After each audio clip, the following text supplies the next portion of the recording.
بشر حافی رحمت اللہ علیہ سے سارا زمانہ پیار کرتا تھا. بغداد کا ایک تاجر کہتا ہے مجھے نہیں بابا اچھا لگتا تھا.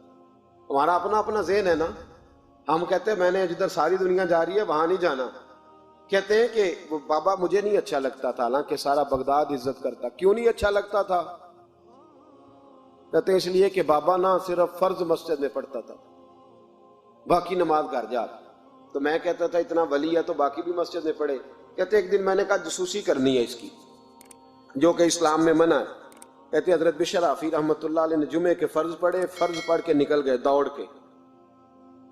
فرماتے ہیں میں پیچھے ہو گیا. میں نے کہا میں نے سنتیں چھوڑ دی ہیں پر اس کا پتہ کرنا ہے, سنت نفل بعد میں پڑھوں گا. کہتے ہیں حضرت بشر حافی جلدی سے نا ایک کباب والی دکان پہ گئے, وہاں سے کباب خریدے. اور میں نے کہا بوڑھے کی عمر دیکھو اور اس کے ذائقے دیکھو, اس عمر میں بھی کباب کھائے گا. اوئے ہوئے, مولوی کو روٹی نے ستایا تھا اس لیے سنت اور نفل چھوڑ آیا ہے. کہتے ہیں تھوڑا سا وہ آگے بڑھے تو نان بھائی کی دکان سے نا نان خریدے. میں نے کہا دیکھو یار, دیکھو اس کے ذائقے, گرم نان کھائے گا. بہت سارے لوگ بغداد میں رات کی روٹی کھاتے پر یہ گرم کھاتا ہے. کہتے ہیں حضرت وہ نان اور کباب لے کے نا جنگل کی طرف مڑے تو میرے دل میں خیال آیا یار بڑا ہی اس آدمی کا عجیب ذہن ہے, یہ اب سبزے پہ بیٹھ کے یہاں موج کرے گا, کھائے پیے گا, اور سنت نفل چھوڑ دی. اللہ ہزاروں مرید ہیں. کہتے ہیں حضرت جنگل میں داخل ہوئے, تھوڑا سا سفر کیا تو کچی آبادی آ گئی.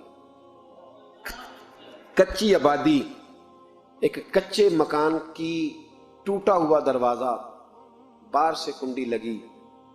بغداد کے ننگے پاؤں چلنے والے ہزاروں مریدوں کے اس پیر نے کنڈی کھولی, اندر گئے. ایک فالج زدہ بابا جی بیٹھے. کہتے حضرت بشر حافی نے اپنی پگڑی کھولی اور اس آدمی کے منہ سے پانی نکل رہا تھا, رال ٹپک رہی تھی.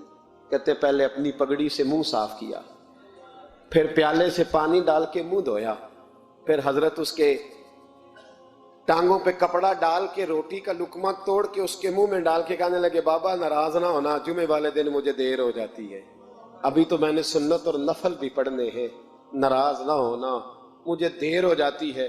کہتے ہیں وہ بابا رو پڑا اور کہنے لگا بشر یار 14 سال ہو گئے تو روز آتا ہے. 14 سال, یہ ایک صدی کا قصہ ہے, 2-4 برس کی بات نہیں. 14 سال سے تو روز آتا ہے.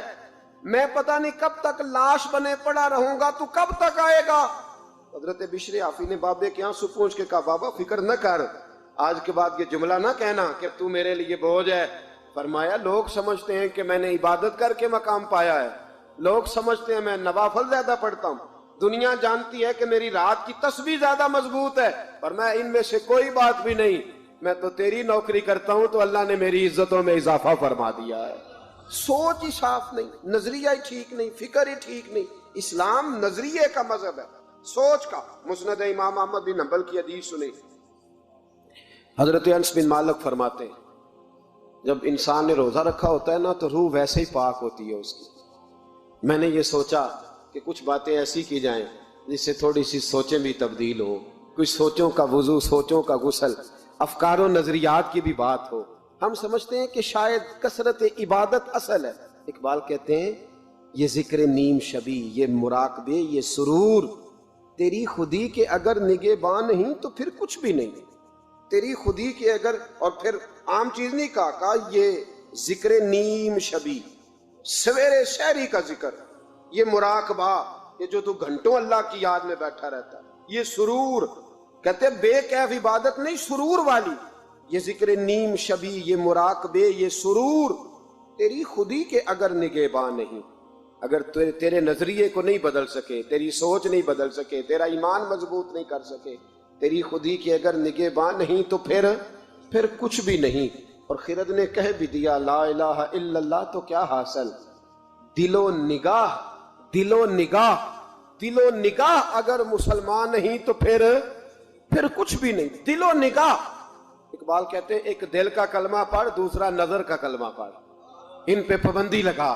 دل و نگاہ اگر مسلمان نہیں تو پھر تو کچھ بھی نہیں, کچھ بھی نہیں. حضرت انس بن مالک کہتے ہیں میں حضور کے پاس بیٹھا تھا, حضرت عبداللہ ابن عمر بھی بیٹھے تھے, کوئی بات ہو رہی تھی, ایک حجرے میں بیٹھے تھے, دروازے پہ دستک ہوئی. مسند امام احمد میں حدیث ہے نبی پاک علیہ السلام نے فرمایا انس دروازہ کھولو، دروازے پہ وہ بندہ ہے جس کو اللہ بغیر حساب کتاب جنت عطا فرمائے گا، وہ بندہ ہے دروازے پہ۔ حضرت انس بن مالک کہتے میں نے دروازہ کھولا تو بندہ دیکھا، غریب سا ایک انصاری صحابی، اور بندہ بڑا سادہ، وضو تازہ کر کے آیا ہے تو پانی کے قطرے داڑھی سے بہہ رہے ہیں، اور چمڑے کے جوتے اس نے لپیٹ کے نا تو بغل میں چھپائے ہوئے، آ کے اتحیات کی حالت میں بیٹھا، حضور سے دو چار باتیں کی، چلا گیا۔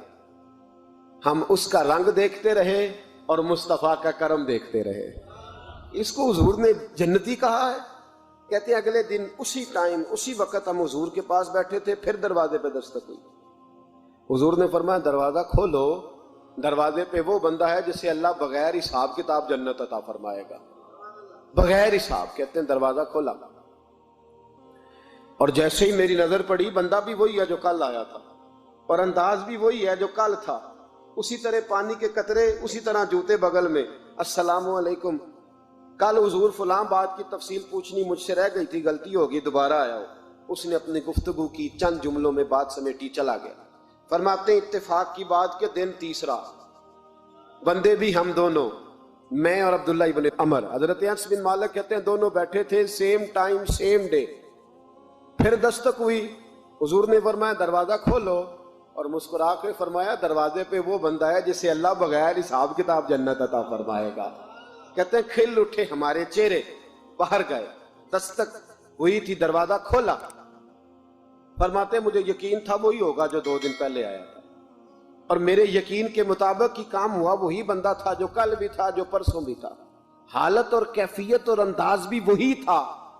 پانی کے قطرے بہ رہے ہیں، اور اس شخص نے جوتے بغل میں دبائے ہوئے خدمت میں حاضر ہوا، بیٹھ گیا، بات چیت کی، چلا گیا۔ حضرت انس بن مالک کہتے ہیں تھوڑی دیر ہوئی تو حضور بھی تشریف لے گئے۔ حضرت عبداللہ ابن عمر مجھے کہنے لگے یار ویسے کتنے اس کے نصیب ہیں، کتنے نصیب ہیں، کوئی آیا لے کے چلا گیا، کوئی آیا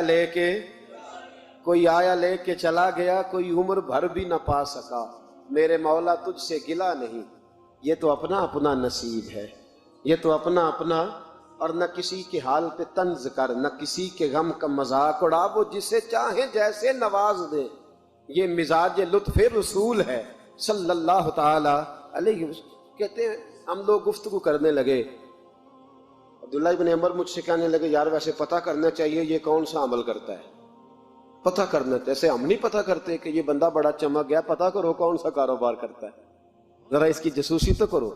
اور بندے بھی بڑے سمجھدار ہیں، وہ سائیڈ بزنس نہیں بتاتے، وہ کہتے ہیں وہ جو میرا علیحدہ ہے وہ نہیں بتانا، کہیں یہ نہ شروع کر لے۔ حالانکہ انسان کے پاس جو خوبی، جو اللہ نے اسے دولت دینی ہوتی ہے، وہ اپنا اپنا نصیب ہوتا ہے، وہ گھر میں بیٹھے بھی اللہ عطا کر دے۔ وہ کہتے ہیں کہ پتہ کرو کیا عمل کرتا ہے، تو حضرت عبداللہ ابن عمر کہتے ہیں میں اس کے پیچھے ہو گیا، اس سے سلام لی، تو میں نے کہا مجھے 2-3 دن کے لیے مہمان بنا لو گے، مان نہ مان میں تیرا مہمان، 2-3 دن کے لیے مہمان بنا لو گے؟ تو کہتے ہیں مجھ سے کہنے لگا کہ گھر میں جھگڑا ہو گیا ہے، کیونکہ پڑوس میں تو تمہارا قریب ہی تو تمہارا گھر ہے، میرے مہمان بننے کو جھگڑا ہے؟ تو میں نے کہا چلو ایسے ہی سمجھ لو، پر مجھے مہمان بنا لو۔ کہتے ہیں میں 3 دن اور 3 راتیں اس شخص کے ساتھ رہا، وہ کتنا صدقہ کرتا ہے میں نوٹ کرتا رہا، نماز کتنی پڑھتا ہے، اس کا کیا، میں چاہتا تھا کہ وہ عمل مجھے ملے جس کی برکت سے مصطفیٰ نے اسے 3 مرتبہ جنتی فرمایا ہے، تاکہ وہ کیفیات مجھے بھی ملے۔ حضرت عبداللہ ابن عمر کہتے ہیں کہ میں نے کوئی خاص چیز نہیں دیکھی، وہ عشاء پڑھتا تو فجر تک بستر پہ کروٹیں لیتا، اور میں الحمدللہ اٹھ کے تہجد بھی پڑھتا، نوافل بھی پڑھتا۔ کہتے ہیں وہ 1 سپارہ پڑھتا، میں 3 پڑھتا۔ فرماتے اس نے 3 دنوں میں کھجور بھی صدقہ نہیں دیے کہ کھجور بھی، اور میں نے بڑے بڑے غریبوں کی مدد کی۔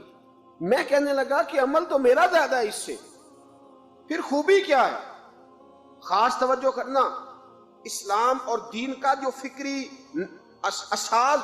اساس ہمیں صحابہ نے دی۔ حضرت عبداللہ ابن عمر کہتے ہیں میں نے تیسرے دن اسے کہا بھائی اللہ تیرا بھلا کرے، تو نے بڑی خدمت کی، میں نے جانا ہے، میرا کوئی جھگڑا نہیں ہوا تھا، میں تو بس تیرا عمل دیکھنے آیا تھا کہ تو عمل کیا کرتا ہے۔ تو وہ صحابی کہتے ہیں مجھے کہنے لگے یار تو میرا عمل دیکھنے آیا تھا، مجھے بتا تو صحیح کیا نے، اور کیوں دیکھنے آیا میرا عمل، تجھے کیا ضرورت پڑی میری جاسوسی کی؟